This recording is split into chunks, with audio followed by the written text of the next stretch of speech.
بسم اللہ الرحمن الرحیم۔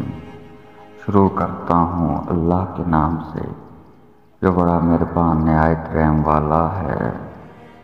رسول اللہ صلی اللہ علیہ وسلم نے فرمایا، ان دنوں یعنی ذی الحجہ کے 10 دنوں سے بڑھ کر کوئی بھی دن ایسا نہیں کہ جس میں نیک عمل کرنا اللہ تعالیٰ کے نزدیک ان دنوں کے نیک عمل سے زیادہ پسندیدہ ہو۔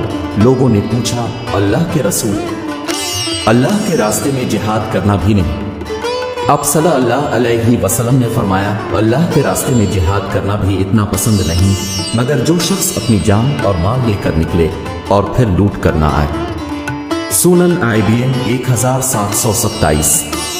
یا اللہ تعالی اس جمعہ مبارک کی رات کی خاطر ہمارے سب گناہوں کو معاف فرما، آمین۔ اے اللہ پاک، جو مسلمان بھی اس پوسٹ کو دیکھ رہا ہے اس کو اپنے گھر کی زیارت عطا فرما، آمین۔ یا رب العالمین، اس جمعہ مبارک کے صدقہ سابقہ گناہوں سے توبہ اور آئندہ گناہوں سے بچنے کی توفیق عطا فرما، آمین۔ سال کا آخری جمعہ ہے، اے میرے رب العالمین ہمارے چھوٹے بڑے سب گناہ معاف فرما، آمین یا رب العالمین۔